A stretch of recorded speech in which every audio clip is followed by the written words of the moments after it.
السلام علیکم، آپ دیکھ رہے ہیں کھرا سچ۔ میرا نام مبشر لقمان ہے اور آج کا پروگرام تو بہت اہم ہے، لیکن میں نے سب سے پہلے ایک اور اہم بات کرنی ہے۔ کل سے مولانا طارق جمیل ہمارے بڑے شفیق عالم ہیں اور محبت کرنے والے عالم ہیں۔ وہ ان کے متعلق عجیب سی خبریں گردش کر رہی تھیں کہ ان کے اکاؤنٹ میں اتنے کروڑ روپیہ ہے، یہ اتنے ارب روپیہ ہے، اور ان کے بیٹے جو ہیں صاحبزادے، ان کی کوئی جائیدادیں ہیں یا ان کی کوئی ہاؤسنگ سکیم ہے، مولانا کو اس میں بھی لین دین ثابت ہوا یہ وہ۔ تو آج ہم نے ہمت کی اور مولانا طارق جمیل صاحب سے رابطہ کیا، تو انہوں نے شفقت فرمائی ہمیشہ کی طرح، اور مولانا طارق جمیل نے مجھے بتایا کہ کس طرح یہ جھوٹ ہے اور غلط بے بنیاد باتیں ان کے متعلق مشہور کی جا رہی ہیں۔ چند منٹ جو میری ان سے ڈسکشن ہوئی تھی، میرے اپنے سوشل میڈیا پلیٹ فارم پہ ہوئی تھی، میں نے آج چینل کو ریکویسٹ کر کے میں نے کہا میں یہاں پہ بھی چلاؤں تاکہ آپ لوگ بھی دیکھ سکیں۔ پہلے آپ کو چند منٹ میں گفتگو سناتا ہوں مولانا طارق جمیل صاحب کی، سنیں ذرا کیا فرماتے ہیں۔ حضرت السلام علیکم۔ جی وعلیکم السلام ورحمۃ اللہ۔ یہ کیا خبریں چل رہی ہیں آپ کے متعلق اور آپ کے صاحبزادے کے متعلق، اور اتنی وثوق سے تمام لوگ کہہ رہے ہیں، اس میں کتنی صداقت ہے؟ بشر بھائی، اللہ کو جزائے خیر دے، آپ نے مجھ سے رابطہ کیا، اللہ آپ کو اس کی جزائے خیر دے۔ میرا آپ کا بھائیوں جیسا تعلق ہے۔ یہ پہلے بھی ایک خبر چلی تھی کہ مولانا طارق جمیل کے اکاؤنٹ میں 49 ارب روپے ہیں، تو اب یہ خبر میں نے آپ کے وساطت سے بھی سنی اور نیو والوں نے بھی چلائی۔ تو نہ تو میرے بیٹے کی کوئی ہاؤسنگ سکیم ہے، دروازہ کھلا ہے جو آئے تحقیق کرے، اور نہ میرے اکاؤنٹ میں کروڑوں روپے ہیں۔ یہ دونوں چیزیں بہت غلط ہیں۔ میں صرف اپنی صفائی پیش کرنا چاہتا ہوں۔ میرے اکاؤنٹ میں لوگ پیسے بھیجتے ہیں زکوٰۃ کے، وہ میں آگے غریبوں میں تقسیم کر دیتا ہوں، اور اللہ کا شکر ہے کہ میں اپنے گھر سے بھی کھاتے پیتے گھرانے سے ہوں، لیکن ایسے کبھی کروڑوں روپے کبھی میرے پاس نہیں ہوئے۔ اللہ تعالیٰ نے ایک اچھا بھرم بنایا ہوا ہے، اس میں کوئی صداقت نہیں ہے۔ بہت اچھی اور خوبصورت بات آپ نے کی حضرت مولانا صاحب نے، اتنی کلیئرٹی دے دی سب کو۔ لیکن میں آپ کو بتاؤں، میں ذاتی طور پہ سمجھتا ہوں پیسے ہونا کو برائی نہیں ہے۔ سیدنا عثمان غنی جو ہیں، آج تک ان کی چلائی ہوئی زکوٰۃ اور خیرات جو ہے وہ صدقہ جاریہ کے طور پہ چل رہی ہے۔ اس کا حصول جو ہے اس کے اوپر سوالیہ نشان ہو سکتا ہے یا اس کے استعمال کے اوپر ہو سکتا ہے، لیکن اب میں دیکھ رہا ہوں کہ آپ بشر بھائی، اللہ معاف کرے، زندگی بھر کبھی ایسا مشتبہ مال کے قریب بھی نہیں گیا میں۔ مجھے 52 سال ہو گئے ہیں اللہ کے راستے میں چلتے ہوئے، تو میں نے اس عمر میں آ کے یہ کام کرنا ہوتا تو میری 52 سال کی محنت تو ساری زیرو ہو گئی۔ میرے منہ میں کبھی غلط لقمہ نہیں گیا، نہ میں نے بچوں کو کھلایا ہے، نہ کبھی اس طرح انفیئر مین کے ذریعے سے میں نے کوئی پیسہ بنایا ہے۔ مجھے حضرت یہ بتائیے گا کہ آپ کے جہاں آپ سے عشق کرنے والے جو ہیں وہ کروڑوں میں ہیں، لاکھوں میں نہیں ہیں، کروڑوں میں ہیں، تو یہ آپ کے حاسدین میں یکا یک ایک دم اضافہ کیوں شروع ہو گیا ہے؟ کوئی ویسے آپ نے ایسی تو اچھی بات کی ہوگی جس وجہ سے ہو رہا ہے، کیونکہ یہ تو حضرت علی نے کہا ہے کہ اگر آپ کے حاسد زیادہ ہو گئے ہیں تو آپ نے کوئی کام کیا۔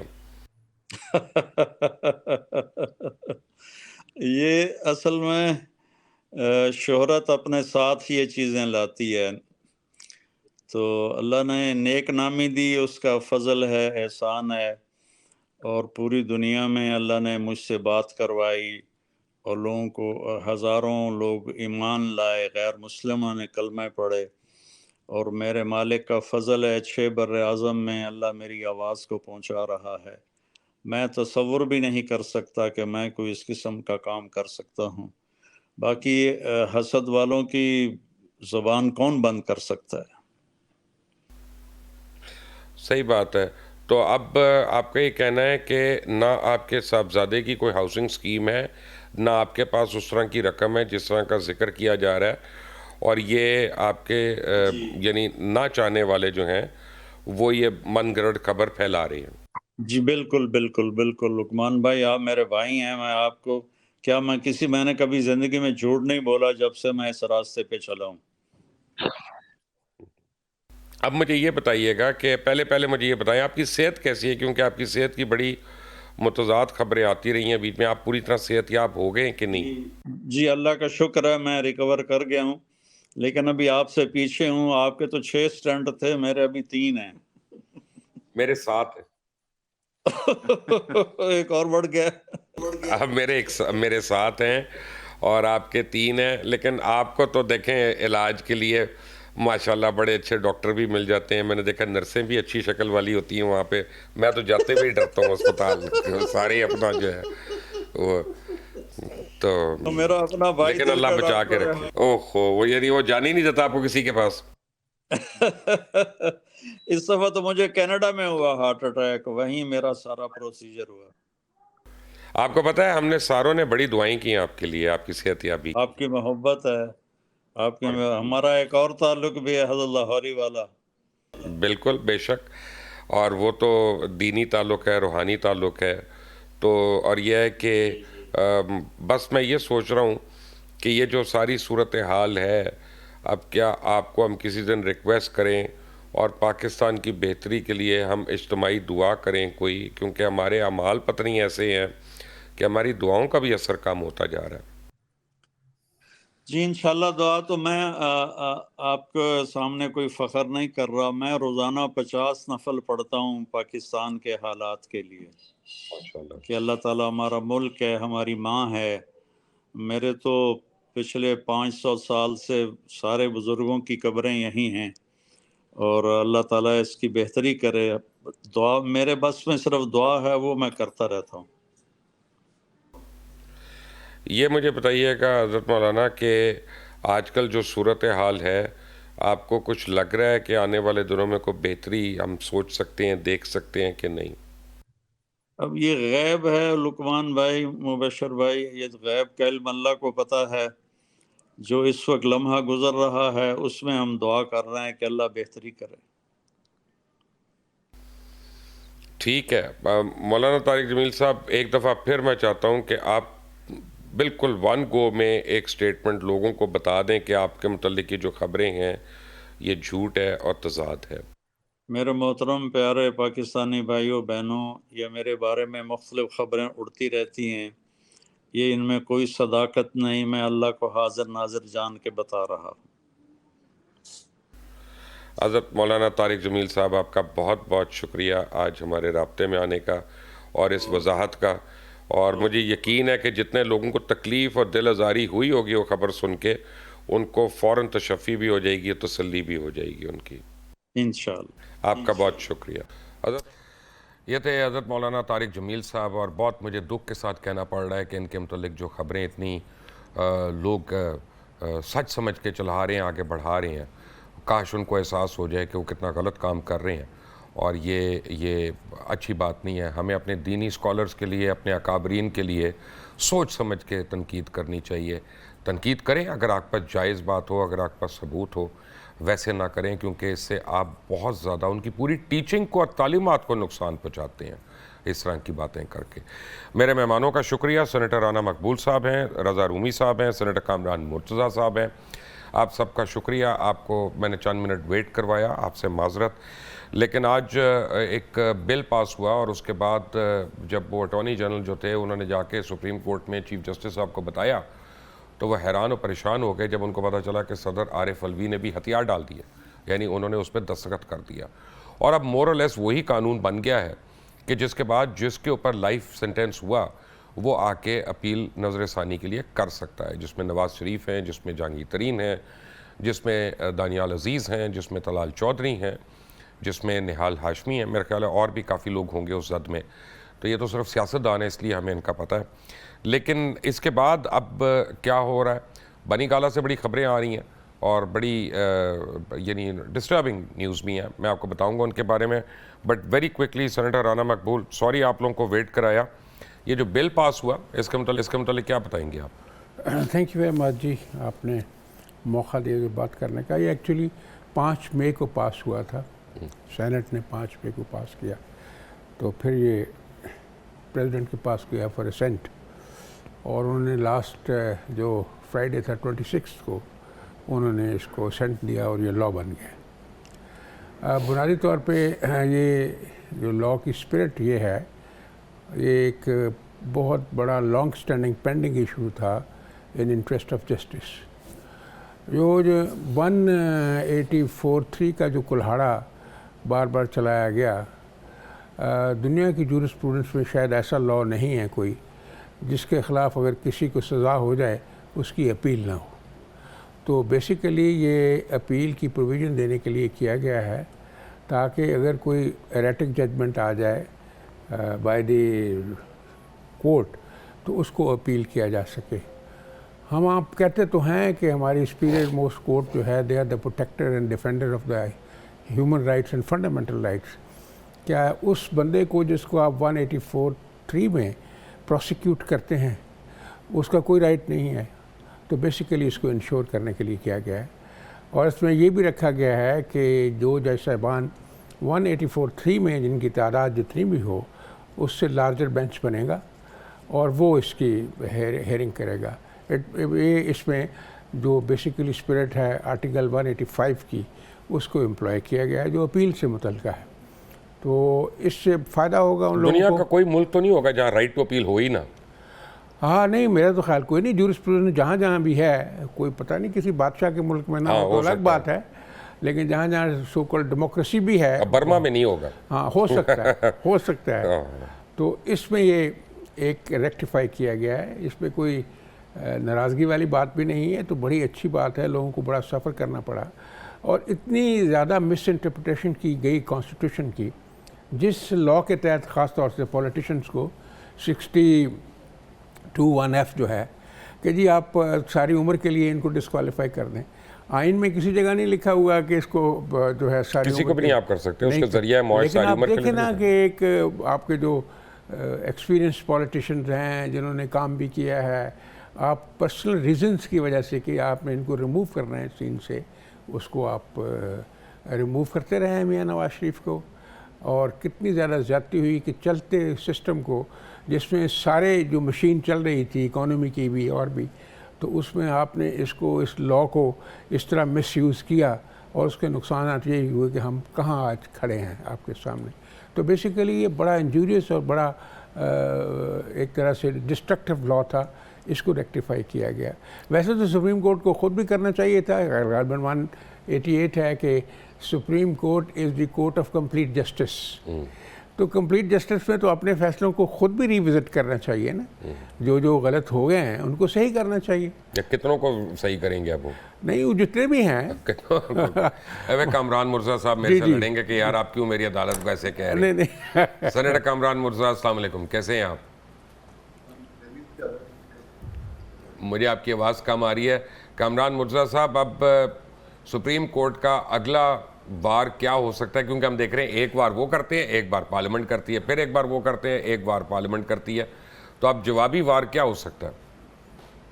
دیکھیے، میرا کام اور ضروری نہیں کیا جائے بلکہ کیا جانا چاہیے. اس بات ہوئی ہے وہ ہے یہ حوالے کی ریویو کا سکوپ جو ہے نا موٹا ایرر ہو تو وہ ایرر جو ہے نا وہ نکالنے کے لیے تھا. اب اس کو جو ہے اپیل کے ایکویلنٹ جو ہے نا وہ اس کو ٹریٹ کیا جائے گا اور بینچ بڑا کیا جائے گا. 7-8 سیکشن ہے اس کے ٹوٹل، اور 7-8 سیکشنز میں جو مینلی جو ہے وہ اس میں ایک ریویو کو جو ہے نا وہ کی طرح اس رائٹ کو انلارج کر دیا کہ اس کے سکوپ کو لارجر بینچ میں جائے گا. دوسرا کاؤنسل جو ہے وہ آپ تبدیل کر سکیں گے. میرا خیال ہے کہ 2 کیس میں کہا جا رہا ہے کہ جنہوں نے رائٹ آف ریویو جو ہے اویل کر لیا ہے ان کو جو ہے وہ فائدہ نہیں ہوگا، مگر اس کو کہیں پہ ڈائریکٹلی یا انڈائریکٹلی ان کو بھی شاید فائدہ پہنچے گا. فائدہ اس طرح سے جیسے فرض کر لیجئے کہ یہ ڈسکوالیفیکیشن ہے لائف ٹائم کی. اگر وہ کسی ایک بندے کی ڈسکوالیفیکیشن لائف ٹائم کی وہ کہہ دے بڑا بینچ کہ نہیں یہ تو کانسٹیٹیوشن میں لکھا ہی نہیں اور یہ تو اپنی طرف سے جو ہے اس میں انہوں نے ری رائٹنگ ہو گئی ہے، ری رائٹنگ آف دی کانسٹیٹیوشن ہو گئی ہے، تو پھر وہ لا جو ہوگا بھلے وہ سیٹ اسائڈ ایک ججمنٹ ہوگی مگر وہ سارے کے ساری جو ہے نا وہ لا اس سبجیکٹ پہ ریوزٹ ہو جائے گا. وہ ڈسکوالیفیکیشن معاملہ جو ہے وہ ریوزٹ ہو جائے گا. ریوزٹ جو ہے نا ہوتے رہنا چاہیے. سپریم کورٹ کا اصل کام یہ ہے کہ جہاں پہ کنٹراڈکشن ہو ہائی کورٹس کی یا اپنی ججمنٹ میں کوئی ایسی بات آ جائے ان کو درستگی کرتے رہے. باقی تو وہ جورسڈکشن ایزیوم کر لی ہوئی ہے نا کہ وہ جو اس کے اگینسٹ پٹیشنیں آتی ہیں, اپیلیں آتی ہیں, وہ بھی سنتے ہیں, مگر اصل کام یہ لا کو ٹھیک. Raza Rumi, thank you very much for joining us. Raza Rumi, آپ کو میں ذرا پہلے ایک لمبا پریمبل آپ کو بتاؤں کہ ہمارے جو فیڈرل منسٹر ہیں ہیلتھ کے, انہوں نے ایک پیمز کی رپورٹ جاری کی کہ عمران خان کا جب طبی معائنہ ہوا تھا تو اس میں کیا کیا انہوں نے دیکھا تھا ڈاکٹرز نے.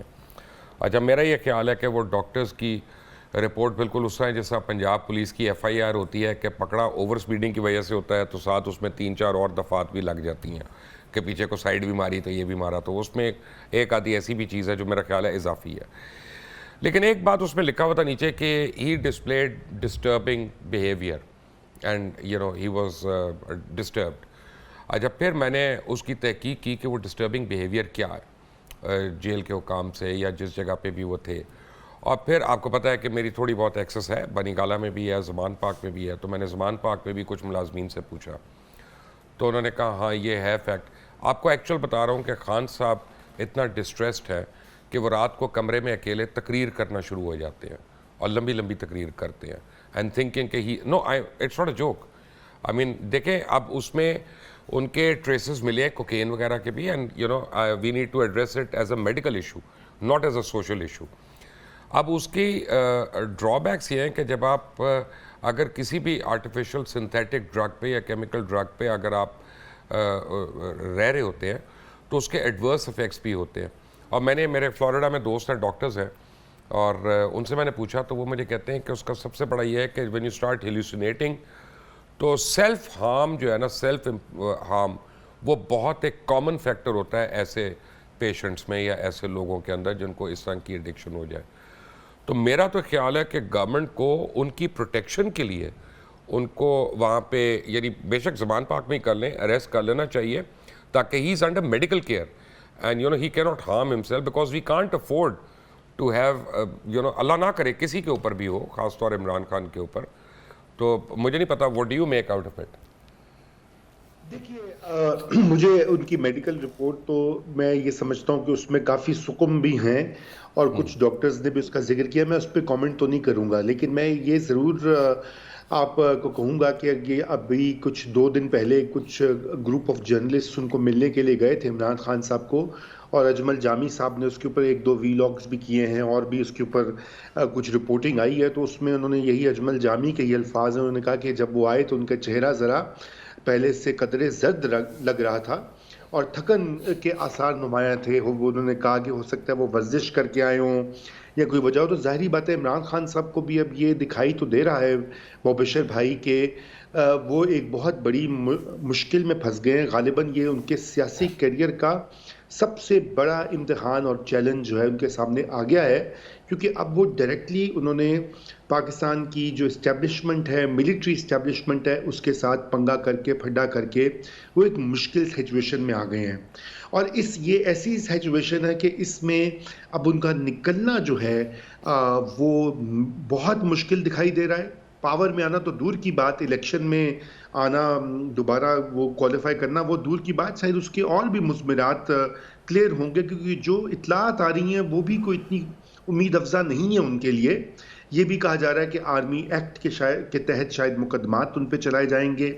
یہ بھی آ رہا ہے کہ ان کو زیر حراست رکھا جائے گا, اریسٹ ان کی دوبارہ متوقع ہے. اور غالباً انہوں نے خود بھی کہہ دیا ہے کہ وہ اس کا ان کو خدشہ ہے, اندیشہ ہے. اور اس بار وہ اریسٹ ہوا تو پھر یہ جو جلاؤ گھیراؤ والا کام ہے یہ بھی نہیں ہوگا, کیونکہ جو سیکنڈ ٹیئر کی لیڈرشپ ہے وہ بھی آپ نے دیکھا ہے کہ ادھر ادھر جا چکی ہے. اور جو کارکن جو کہ جذبات میں آ کر مشتعل ہو جاتے ہیں اور وہ سمجھتے ہیں کہ یہ خالہ جی کا گھر ہے, ملٹری انسٹالیشنز کو آگ شاگ لگانا, وہ بھی ایسا نہیں کریں گے. تو اس وقت جو ہے میرے خیال سے تو عمران خان صاحب ایک بند گلی میں داخل ہو چکے ہیں, اور یہی وجہ ہے کہ وہ جو آپ نے ذکر کیا کہ وہ سٹریس میں ہیں یا یہ جو آپ کے پاس اطلاعات اور معلومات ہیں, میں نے تو جو سنا ہے تو معلوم کیا اسے تو یہی پڑھا ہے کہ ظاہری بات ہے وہ پریشان ہے, اور ہونا بھی چاہیے, کوئی بھی ان کی جگہ ہو. ویسے وہ جو اجمل جامی کہہ رہا ہے نا, اس کو میں بتا دوں, جامی ہم سے چھوٹا ہے, اس کو پتہ نہیں. آپ کے بھی اگر ساتھ والے کمرے میں کوئی عورت 19 کلو مرچوں کو آگ لگا رہی ہو نا تو آپ کا بھی رنگ زرد پڑ جائے گا رضا صاحب. ایسی کوئی بات نہیں ہے, وہاں پہ بڑا کچھ ہو رہا ہے اس وقت زمان پارک میں. وہ کیا ہو رہا ہے اس پہ پھر کبھی بات کریں گے. سینیٹر کامران مرزا میرے ساتھ ہے, سینیٹر رانا مقبول بھی میرے ساتھ ہے, رضا رومی بھی میرے ساتھ ہے. ایک بریک کے بعد, ٹیک اے بریک.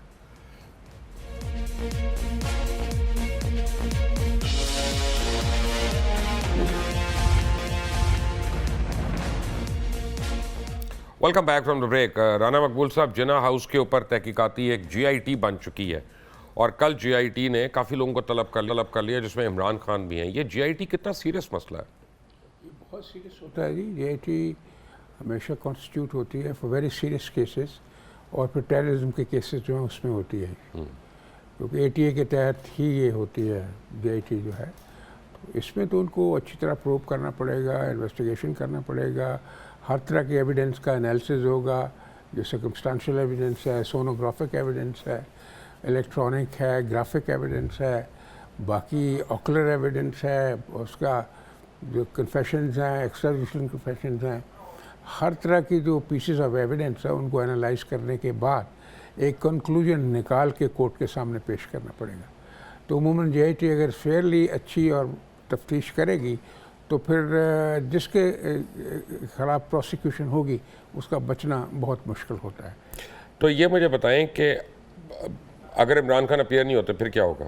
نہیں, پھر تو وہ فوری طور پہ ان کو اریسٹ کریں گے, کیونکہ وہ ہو نہیں سکتا, کیونکہ ایک تو اگر وہ غائب ہو جاتے ہیں وقتی طور پہ فار 1 month تو پھر تو وہ اشتہاری قرار دے دیے جائیں گے, جسے پروکلیم ڈیفینڈر کہتے ہیں. اگر پھر بھی ادھر ادھر ہاتھ نہیں آتے تو پھر 88 کا جو کارروائی اس کی ساری پراپرٹی جو ضبط کر لی جائے گی. اگر وہ پھر بھی نہیں آتے تو اس پراپرٹی جو ہے گورنمنٹ جو ہے اس کو آکشن بھی کر سکتی ہے if he doesn't turn back and join the investigation. تو اس کی بڑی امپلیکیشن ہے. اور پھر یہ لاء جو ہے 80 کا, اس میں تو ان ایبسینشیا بھی کنوکشن ہو جاتی ہے نا جی.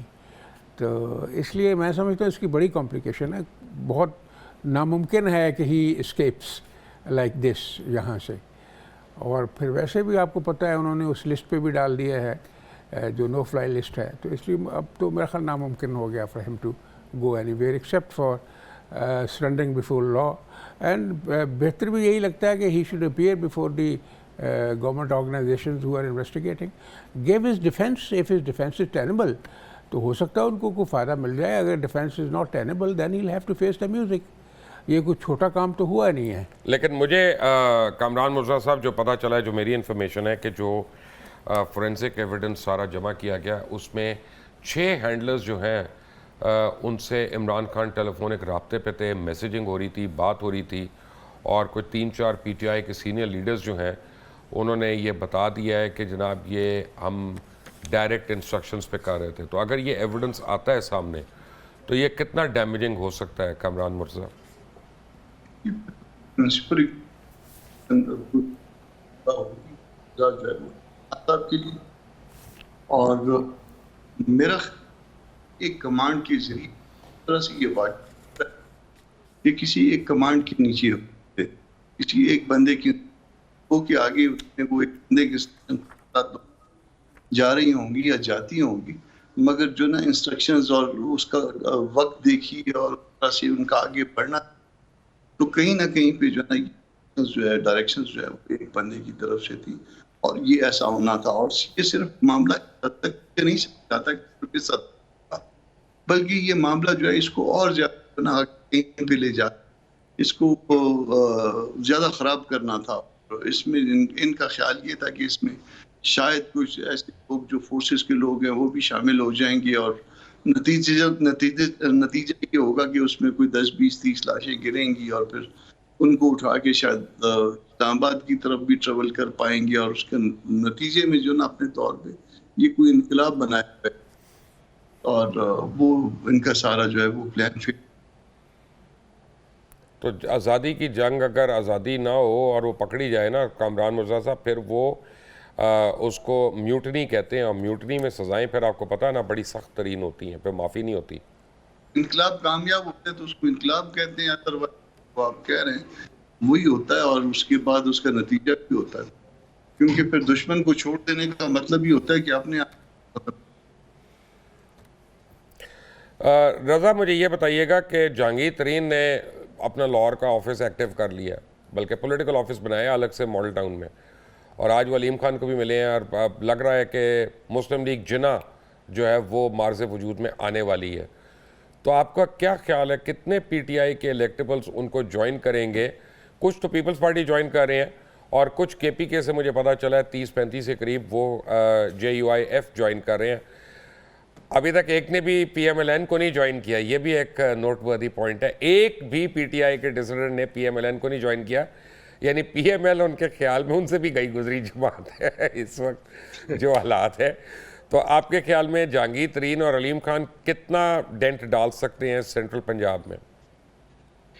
دیکھیے مبشر بھائی, پہلی تو بات یہ کر لیتے ہیں کہ پی ایم ایل این کی بات کر لیتے ہیں. اس وقت پی ایم ایل این کا مسئلہ جو ہے وہ یہ ہے کہ مہنگائی اور معاشی مس مینجمنٹ اور اپنے بیانیے سے یو ٹرن لینے کی وجہ سے ان کی حالت تو الیکٹورل میدان میں خراب ہے. لیکن اس کا یہ بھی ایک ایشو ہے کہ پی ایم ایل این کو جوائن کرنا اس لیے بھی مشکل ہوتا ہے کہ وہاں پہ آلریڈی بڑے اسٹرانگ امیدوار حلقوں میں پارٹی کے اپنے موجود ہیں.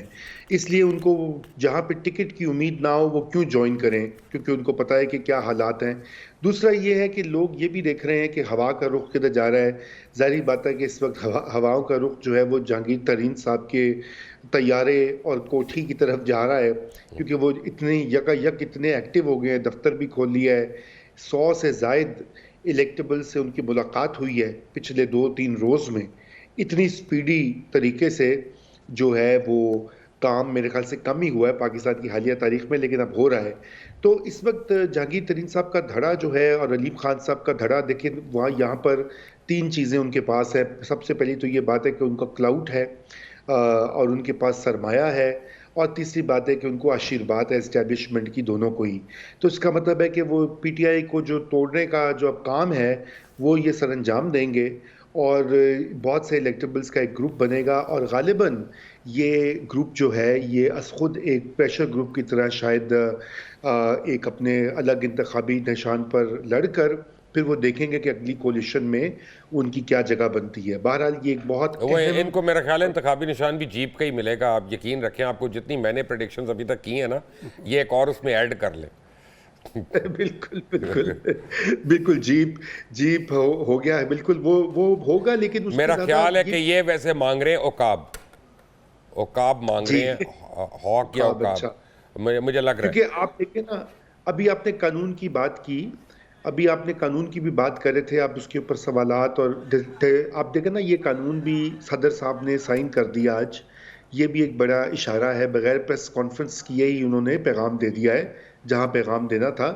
اب اس قانون کی روح سے جہانگیر ترین صاحب کا کیس ری اوپن ہو سکتا ہے, اور اس وقت تو ضرورت بھی ہے ملک و قوم کو. آپ کو پتہ نا, جب اس طرح کے نازک مرحلوں کے اوپر ایسے قوانین اور ایسے فیصلوں کی بڑی ضرورت ہوتی ہے, اور یہی وجہ ہے کہ آپ دیکھیں گے کہ اب جہانگیر ترین صاحب یہ سب کچھ ہمیں تو نہیں کریں گے نا کہ نہ. لیکن رضا, آپ کے تو پورے گھر میں جورس رہے ہیں نا. میں ایک بات آپ سے پوچھ لوں, یہ بھی تو کوئی لا نہیں ہے نا کہ آپ کسی کو فار لائف بین کر دیں. I mean that is negating fundamental right. Life کیا ہوتی ہے؟ فار لائف آپ نے بین کر دیا, یہ تو بے تکی بات ہے. بالکل نہیں جی, بے تکی سے زیادہ غیر آئینی, غیر جمہوری, غیر انسانی بات ہے.